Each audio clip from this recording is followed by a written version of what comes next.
அவுதுல்லாஹி மினஷ் ஷைத்தானிர் ரஜீம். பிஸ்மில்லாஹிர் ரஹ்மானிர் ரஹீம். அன்பார்ந்த நேயர்களே, பலஸ்தீன் மீட்பு போர் 700வது நாளை எட்டியிருக்கிறது. இந்த 700வது நாளில் உலக அரங்கில் இந்த பாலஸ்தீனத்தில் நிகழ்வுகள் என்னென்ன மாற்றங்களை கொண்டு வந்தது என்பது பற்றிய ஒரு ஆய்வு உலகெங்கும் நடக்கிறது. அந்த வகையில் நாமும் அவர்கள் தருகின்ற ஆய்வை மையமாக கொண்டு நாம் இதுவரைக்கும் ஏறத்தாழ இந்த 700 நாளும் நாம் இந்த நித்திய பதிவுகளை போட்டிருக்கிறோம். ஆக அதையும் நாம் ஒரு மீள்பார்வைக்கு உட்படுத்துவோம். முதலில் அக்டோபர் 7, 2023 இஸ்ரேல் அடைந்த மிகப்பெரிய தோல்வி. அந்த தோல்வியை நாம் எப்படி கணக்கிட்டு பார்க்க வேண்டும் என்று சொன்னால், அக்டோபர் மாதம் அவர்கள் உலக அரங்கில் ஒரு பெரிய வாக்குறுதியை நெத்தன்யாஹு கொடுத்தார்.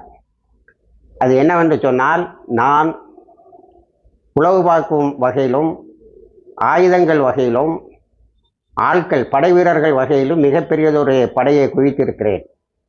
என்னுடைய ஆட்சி காலத்திலேயே நான் அகண்ட இஸ்ரேலை கொண்டு வந்து விடுவேன் என்று சொல்லியிருக்கிறார். அப்போது அந்த குழுமத்தில் இருந்த சிலர் கேட்டிருக்கிறார்கள், ஆள்பலம், ஆயுத பலம், அதே போல உளவு பார்க்கும் பலம், இதிலெல்லாம் உங்களுடைய திறமையை நாங்கள் பாராட்டுகின்றோம். ஆனால் உங்களுடைய அகண்ட இஸ்ரேல் வெளியே வரும்போது இன்றைக்கு யாரெல்லாம் உங்களுடைய நண்பர்களாக இருக்கிறார்களோ அவர்களெல்லாம் உங்களுடைய எதிரிகளாக மாறுகின்ற ஒரு பெரிய வாய்ப்பு இருக்கிறதே, அதை பற்றி நீங்கள் சிந்தித்தீர்களா என்று கேட்கின்ற போது நெத்தன்யாஹு சொன்னது, அந்த நண்பர்களை எல்லாம் நாம் தற்காலிகமாகத்தான் வைத்திருக்கிறோம். அகண்ட இஸ்ரேல் திட்டத்துக்கு எதிராக அவர்கள் நிற்க மாட்டார்கள், நிற்க முடியாது என்று சொல்லியிருக்கிறார். ஆக உலக அரங்கில் இஸ்ரேலுடைய அகண்ட இஸ்ரேல் திட்டம் பெரிதாகிறது.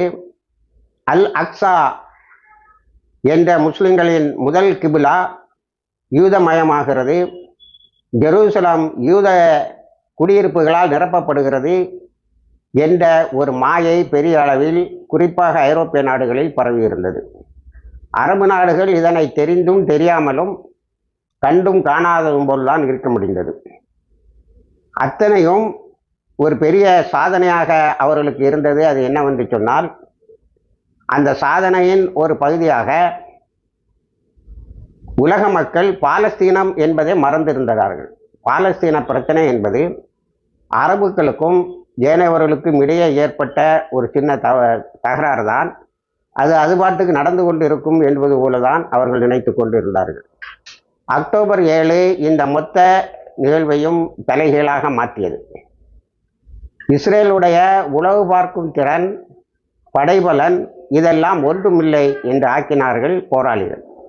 இஸ்ரேலினுடைய ஒவ்வொரு நகர்வுகளையும் அவர்கள் கவனித்து வந்ததால் அவர்களால் மிக எளிதாக இஸ்ரேல் மீது முதலில் ஒரு சைபர் அட்டாக்கையும், அதன் பிறகு இஸ்ரேலினுடைய பகுதியாக, அதாவது ஆக்கிரமிக்கப்பட்ட பகுதியின் ஒரு பகுதியில் புகுந்து காசா வளாகத்தில் இருந்து ஒரு பெரிய தாக்குதலை நடத்தி 250 ஹாஸ்டேஜஸ் என்று சொல்லப்பட்ட, நாம் அழைத்து செல்லப்பட்டவர்கள் என்று சொல்லுகின்றவர்களையும் 300க்கும் மேற்பட்ட இராணுவத்தினரையும் அழைத்து சென்றார்கள்.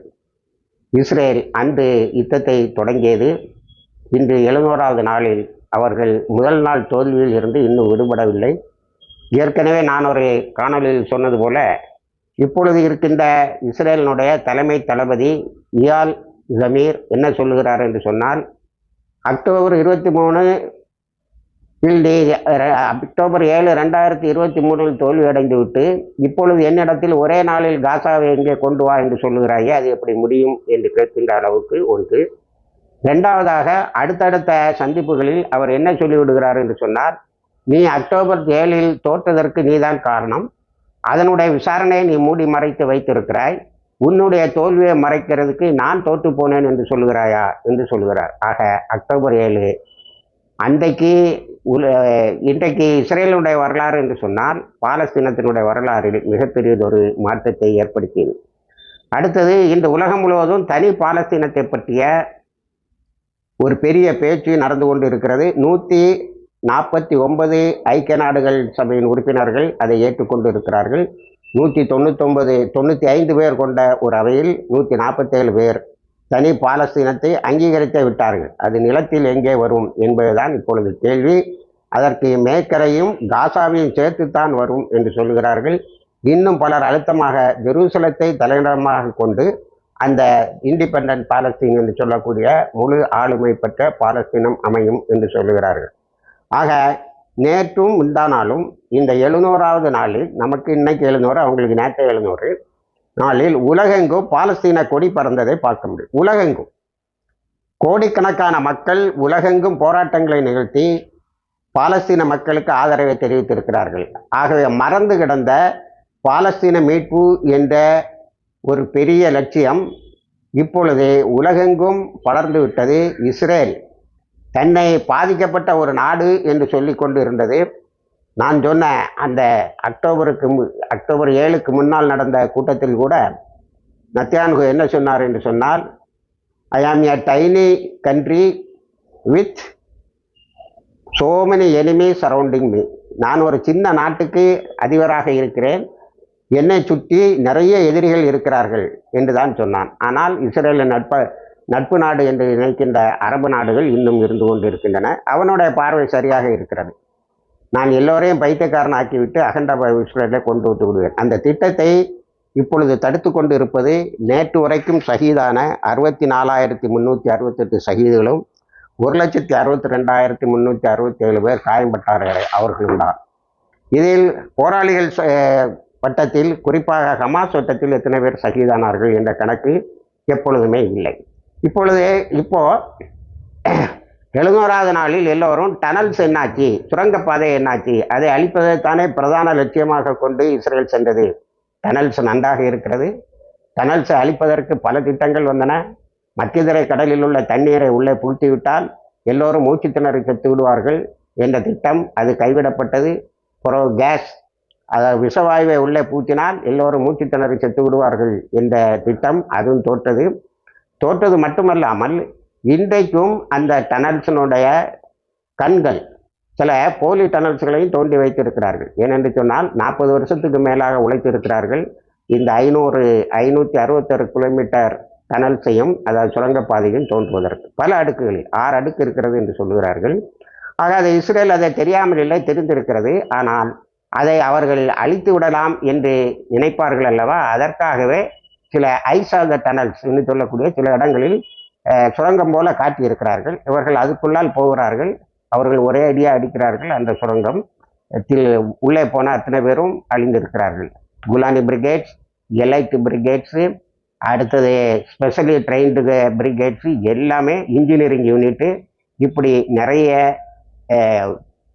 இஸ்ரேலுடைய இராணுவத்தினுடைய நுணுக்கமான பிரிவுகளை அழிக்க அவர்களால் முடிந்திருக்கிறது. இன்னும் அந்த டனல்ஸ் ஒரு கருவியாக, போர் ஆயுதமாக அது பயன்படுத்தி கொண்டு இருக்கிறது.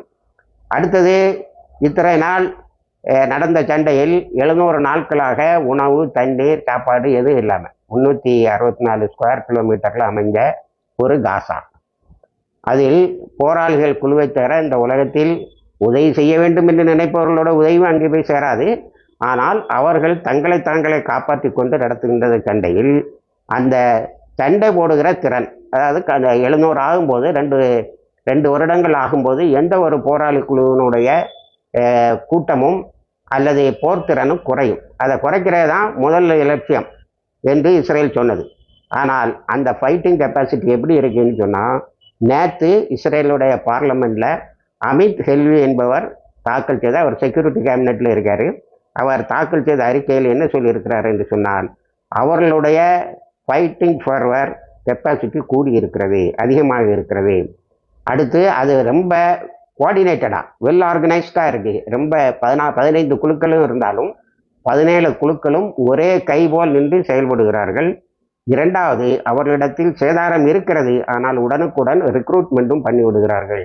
ஆகவே நாம் 60,000 படையை இங்கே நாம் திரட்டுவதற்கு கஷ்டப்பட்டு கடைசியில் 20,000 என்ற நிலைக்கு வந்தபோது அவர்கள் அந்த கேப்பில் 15,000 பேர் அதிகமாக ரெக்ரூட் பண்ணிட்டாங்க. இப்போ அவங்கள்ட்ட 35,000 பேர் நம்ம 20,000 படையை எதிர்கொள்வதற்கு தயாராக இருக்கிறார்கள். இது இஸ்ரேலுடைய சோர்ஸில் மேரிங்கிற பத்திரிகை நேற்று 700 நாள் யுத்தத்தை பற்றி மிகப்பெரியதொரு ஆய்வை நடத்தி வெளியிட்டு இருக்கிறது.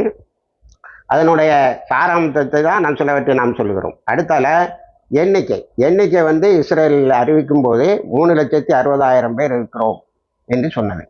ஆனால் என்னிடத்தில் சில டாக்குமெண்ட்டுகள் இருக்கிறது.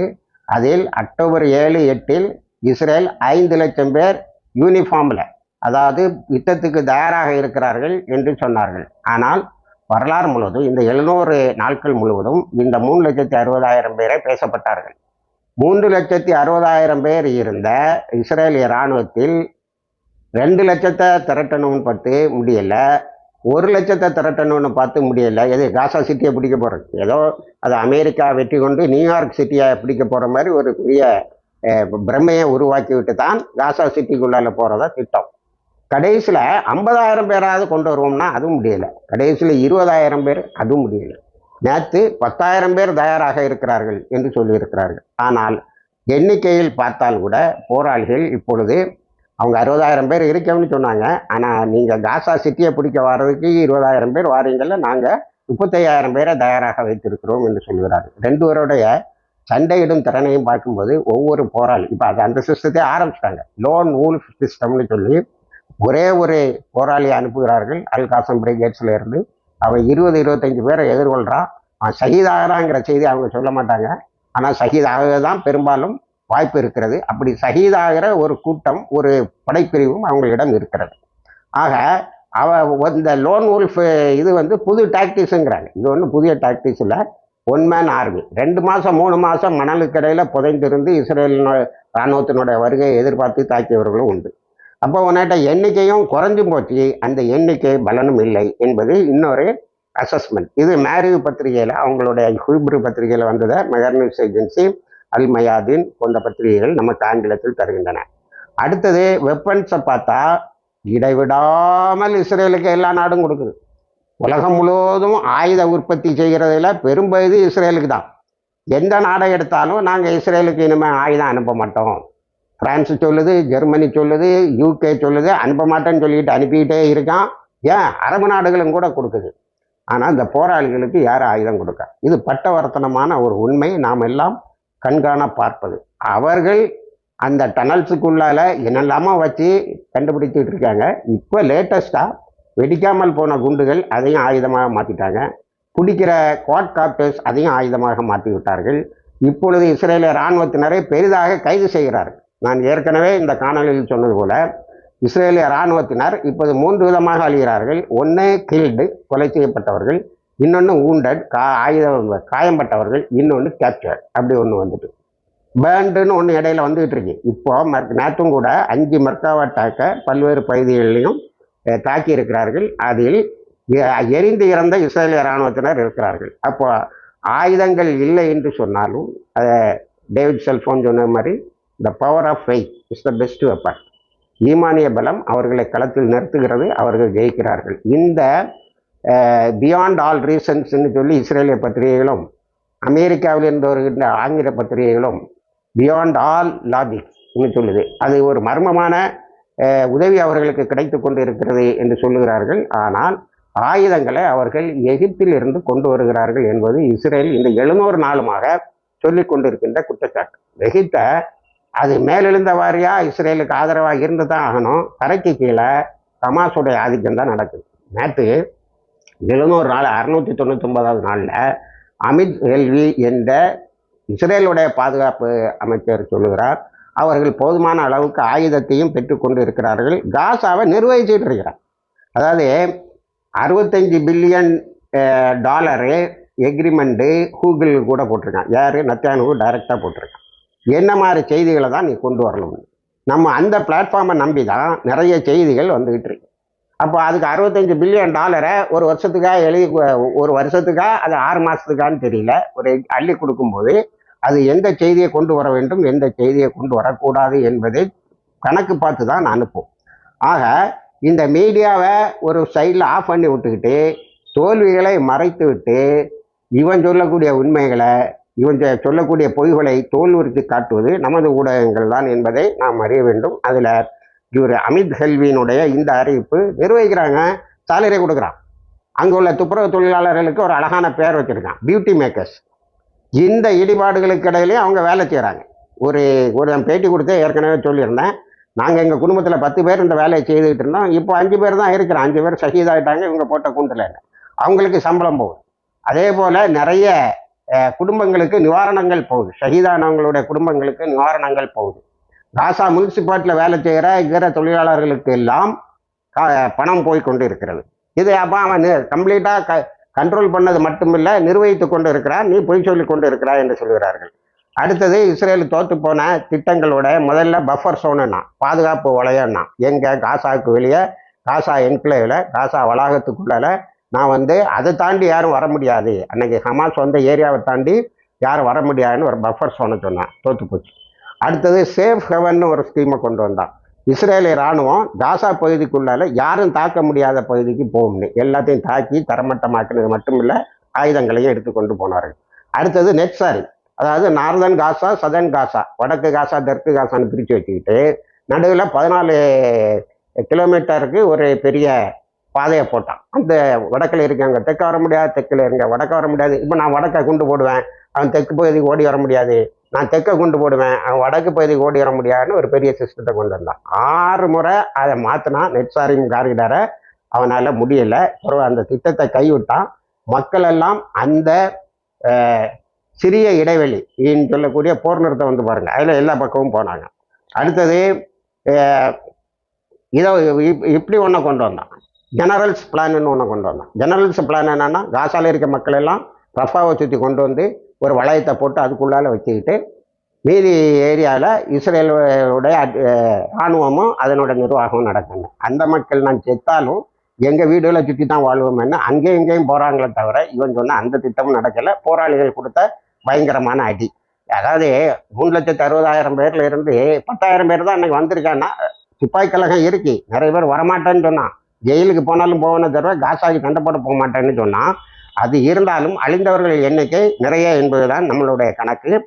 அடுத்தது நெட்சாரிமுக்கு பிறகு ஜெனரல்ஸ் பிளானுக்கு பிறகு ஹியூமானிட்டேரியன் சிட்டி. உங்களுக்கு சாப்பாடு வேணுமா, சாப்பாடு உள்ளே போகிறத 6,000 7,000 லாரி வெளியில் நிற்கிது, அது உள்ளே போவாதான் 30-40 தான் அனுப்பானா. உங்களுக்கு சாப்பாடு வேணும்னா ஒரு இடத்துக்கு வந்துருங்க, அங்கே உங்களுக்கு எல்லா வசதியும் செய்தாரேன். அதுக்கு தான் ஹியூமானிட்டேரியன் சிட்டின்னு பேர் இருக்கு. அது எங்கே இன்னும் ரவுண்டு ரஃபா. அப்போ அந்த ரஃபா பகுதியை கொண்டு வருவோன்னா அந்த திட்டமும் ஃபெயில்வேர், அந்த மக்கள் அங்கே வரலை. ரெண்டாவது ரஃபா இப்போ கம்ப்ளீட் கண்ட்ரோலில் போராளி கையில். இதை ஒரு 10 நாளைக்கு முன்னாடி ஒரு ஜேர்னலிஸ்ட்டு நச்சாண்ட கேட்குறான், என்னடா நீ இப்போ காசா சிட்டியை பிடிச்சிருவோம்னு சொல்லிய ரஃபாயும் இதை பற்றி தானே சொல்லி இதே மாதிரி தானே ஒரு பெரிய பம்மாத்தை காட்டினேன், இன்றைக்கி ரஃபா அவனும் கண்ட்ரோலில் இருக்க அப்படின்னு ஹியூமானிட்டேரியன் சிட்டியார் ஆகிப்பட்டது. அதுக்கு பிறகு வந்ததான் கிடியான் சாரியாட். அவங்க தோரா வேதத்தில் இவர் எல்லாரையும் வீழ்த்தினா வரான், அதனால் கிடியான் ரதம் வருதுன்னா, பிறகு கிடியான் காற்றுனா, இப்போ கிடியான் வேகனுன்னா, எல்லா திட்டமும் அவுட்டு. அப்போது இவன் கொண்டு வந்த எல்லா திட்டமும் பெரிய அளவில் தோல்வி அடைந்திருக்கிறது என்பதுதான் முக்கியம். அடுத்தது இவன் இஸ்ரேலோட இராணுவத்தில் சிப்பாய் கழகம் இருக்குது. போராளிகளை பற்றி சொல்லும்போது அவர்கள் ஒத்தை கைபோல் நின்று சண்டையிடுகிறார்கள். அது பிறகு இந்த 700 நாட்களில் நடந்த காசாவுக்கு வெளியில் நம்ம கொஞ்சம் எட்டி பார்த்தோம்னா அமெரிக்காவினுடைய கடல் ஆதிக்கத்தை ஹூத்திஸு ஒன்றும் இல்லாமல் ஆக்கினார்.